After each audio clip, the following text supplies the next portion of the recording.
Fala galera, meu nome é André Schmidt, jornalista do blog do Garone, e eu estou mais uma vez aqui, é claro, para falar de Vasco, para falar desse empate entre Bahia e Vasco em 1-1, que encerrou agora na Fonte Nova. Mas antes de comentar sobre o jogo, faço o convite para você se inscrever aqui no canal se você for novo. Se você já está acostumado, deixe seu like aqui, deixe seu comentário também. Bom, mas é impressionante como o Vasco atrai o VAR, é impressionante como todas as partidas do Vasco tem a participação do VAR de alguma maneira. É claro que o VAR era uma novidade no futebol brasileiro, acontece em todos os jogos. A grande questão é a forma como o protocolo tem sido utilizado, pelo menos no meu modo de ver. O Vasco teve mais uma vez um pênalti anulado, segundo jogo seguido em que o Vasco tem um pênalti anulado, ou seja, o árbitro de campo marca, o VAR chama a revisão e ele é anulado. Mas o que diz o protocolo da CBF em relação ao VAR? Em relação a esse tipo de lance? Que lance subjetivo, lance interpretativo do árbitro não deve ser passível de revisão. Que tem a revisão na cabine natural, o VAR funciona o tempo todo, analisa todas as jogadas, mas ele só comunica o árbitro algum tipo de erro se for objetivo, ou seja, um lance em que o jogador não tocou no outro. Ele marcou uma falta ali e o jogador de repente recolheu a perna e deu a sensação de ter tido toque, ou então o jogador estava impedido, ou algo desse tipo, houve uma mão no lance, algo que seja claro. E não foi, mais uma vez, no lance do Marrone, tanto no lance do Marrone quanto do Raul, Marrone contra o Cruzeiro e o Raul agora contra o Bahia, eu não acho que foi pênalti e eu não marcaria de primeiro pênalti. A grande questão é, se marcou, tem que ser mantida a decisão de campo, porque não é a jogada para ser revisada pelo VAR. Ao contato no Raul, se fosse um lance que não tivesse tido contato no Raul, tudo bem, mas a questão é que houve o contato no Raul, assim como não tem como provar que não houve o contato no Marrone contra o Cruzeiro. Nenhuma imagem deixa claro que não houve o contato. Enfim, eu posso achar que não houve contato, você pode achar que houve contato, se foi mais contato ou menos contato. Mas o que vale nesse lance é a opinião do árbitro na hora da jogada. O VAR só serve para tirar uma dúvida do árbitro. Se ele viu o lance, se ele estava de frente para o lance, que foi o que aconteceu nas duas oportunidades, e não teve nada de errado na jogada, além da interpretação, se foi falta ou não foi, deve ser mantida a decisão de campo, e não foi mantida a decisão de campo. A partir daí, teve um outro pênalti chamado pelo VAR, esse sim, marcado e batido pelo Bahia. Acho sim que foi pênalti do Ricardo Graça, ele toca realmente, é indiscutível o toque do Ricardo Graça no Gilberto sai sangrando, mas acho que houve também um exagero na expulsão. Até o pessoal me lembrou lá no Twitter, eu já via, mesmo que fosse fora da área, não tivesse sido um pênalti, na partida contra o São Paulo, o Raniel foi expulso, ainda no primeiro tempo, o Raniel de São Paulo contra o Vasco, no primeiro turno o Vasco vence de 2-0 ali, foi expulso por um lance parecido, nunca é igual, mas um lance parecido, e eu já achei exagerado. O lance do Ricardo Graça também achei exagerado, e o pessoal no Twitter ainda me lembrou, em relação à FIFA, acabou aquela dupla punição, você não marca o pênalti e o jogador é expulso, como muitas vezes acontecia, último homem, essas coisas. A grande questão é que você pode sim expulsar com o pênalti, desde que seja que o árbitro considere que foi um ato violento. Aí foi menos ainda, não foi um ato violento do Ricardo Graça. Ricardo Graça, inclusive, toca na bola. Ricardo Graça estava na frente da jogada, toca na bola e é o Gilberto que vem de encontro a ele e acaba tendo choque. Então, obviamente, o Ricardo Graça não chutou de propósito. Acho que o Ricardo Graça perdeu a noção ali, o tempo de bola, exagerou no tipo de jogada, deveria ter ido disputar de cabeça para facilitar o lance, mas não é lance de violência. Acho que a expulsão foi exagerada, o pênalti bem marcado e o Vasco passou a jogar com 1 a menos. E curiosamente o Vasco jogou melhor com 1 a menos. O Vasco, por exemplo, terminou o primeiro tempo com 42% de posse e terminou o jogo com 55%. Ou seja, o Vasco teve muito mais posse no segundo tempo do que no primeiro.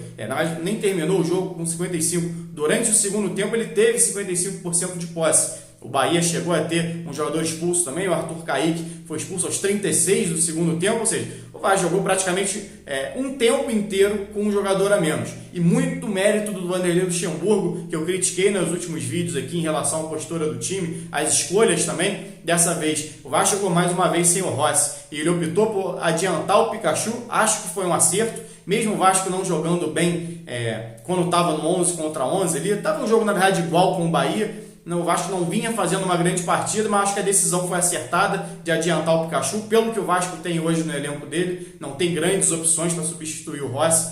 Então achei acertada, ao contrário do que ele fez contra o São Paulo, por exemplo, de colocar o Bruno César na vaga do Rossi, e a atuação foi muito inferior. Mas quando o Vasco perdeu um jogador, normalmente a atitude do técnico é sacar o centroavante e colocar um zagueiro. Principalmente no caso do Ricardo Graça, que o Vasco já vinha jogando com a zaga reserva. Então o Vasco já jogou sem Castan e Henriques e ainda perdeu o Ricardo Graça no meio do jogo. E ele optou, na verdade, por recuar o Richard para jogar como zagueiro, recuou mais uma vez o Pikachu para jogar como lateral, tirou o Cáceres, entrou com o Felipe Bastos na vaga do Ribamar e o Marco Júnior no lugar do Cáceres e fortaleceu o seu meio campo, botou o Marrone para circular mais ali na frente, ou seja, o Vasco continuou na mesma estrutura, com 4 homens no meio campo, 4 homens mais defensivos, só deixou de ter aquele volante 1, o Bastos jogou por ali, mas o Marrone compensava essa mobilidade ali na frente de ter um jogador a menos na frente. O Vasco manteve o meio campo, manteve a defesa e ficou com um jogador ali mais isolado. A saída pela esquerda passou a ser feita com o Marco Júnior, que antes vinha sendo feita com o Marrone, e o Marrone incomodou muito mais que o Ribamar. Verdade que o Vasco com 10 parecia que estava jogando com 11. Vi muita gente, inclusive, brincando que o Ribamar vinha participando um pouco do jogo e o Vasco já vinha jogando com um a menos, e não deixa de ser uma verdade, óbvio. É muito forte você falar que estava com um jogador a menos, mas realmente o Ribamar não vinha produzindo. O Vasco com os 2 pontas abertos também não vinha produzindo, tanto o Marrone quanto o Pikachu. Quando o Vasco fortaleceu o meio campo, conseguiu fazer essa saída um pouco mais em velocidade pela esquerda e pela direita com os volantes, que era algo que não vinha acontecendo, e o Marrone muito mais participativo. O Vasco finalizou 2 vezes em gol no primeiro tempo, finalizou 8 no segundo, como eu disse aqui, jogando 36 minutos com um jogador a menos. Isso é muito significativo. O Vasco até conseguiu um empate quando o Bahia já tinha um jogador expulso, mas o Vasco já vinha melhor que o Bahia, mesmo jogando com um a menos e jogando fora de casa.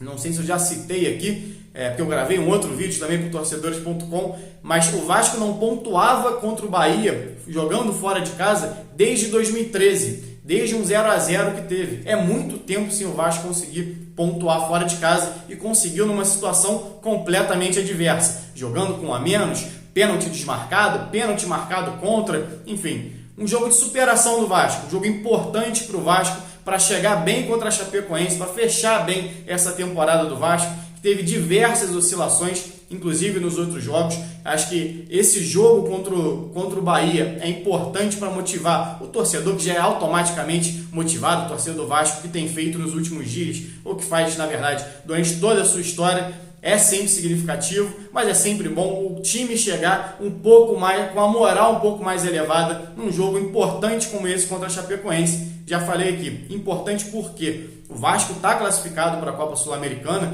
não perde de maneira alguma essa vaga para a Sul-Americana, mas entre ficar em 13º ou ficar em 10º, que ainda é uma possibilidade para o Vasco, dá uma diferença muito grande no valor a ser arrecadado, cerca de 3 ou 4 milhões que o Vasco vai receber de premiação se ficar em 10º, por exemplo. Por mais que o Vasco fique em 11º, tem uma diferença ali de 2 milhões, 1,5 milhão, que vai fazer muita diferença nos cofres do clube. Então o Vasco precisa jogar para ganhar contra a Chapecoense, precisa do apoio do torcedor, e isso já vai ter, porque o Vasco já vendeu milhares de ingressos também nesses primeiros dias, não sei se 40 mil, se eu não me engano, 50 mil, acho que 50 mil é a carga total, mas tinha vendido 22 mil no primeiro dia, depois confesso que não me atualizei, mas vai ser esgotado. O Vasco vai com carga máxima para o Maracanã, vai com um time com muita moral, porque fez um grande segundo tempo, não vou falar que fez uma grande partida, mas fez um grande segundo tempo contra o Bahia, mostrando o que não mostrou, por exemplo, contra o Cruzeiro, contra São Paulo e contra Goiás,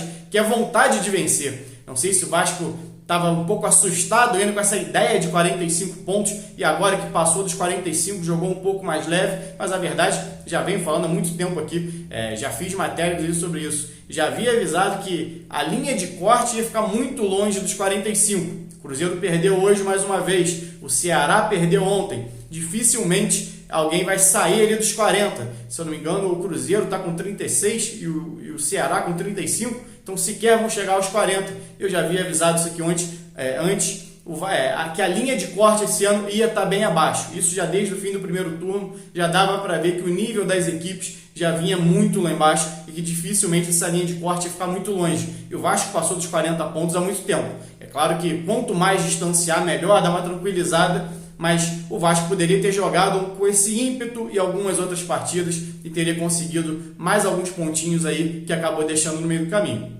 O importante é, o Vasco ainda tem condições de subir na classificação. Empatou em ponto ali, se não me engano, com o Atlético Mineiro. O Goiás perdeu na rodada também. Está todo mundo meio que embolado. Acho que Atlético e Fortaleza se enfrentam. Se eu estiver errado, depois eu corrijo aqui na descrição do vídeo. Mas Atlético e Fortaleza, se eu não me engano, jogam nessa última rodada. Ou seja, tem confronto direto. Basta o Vasco fazer o papel dele, que consegue pelo menos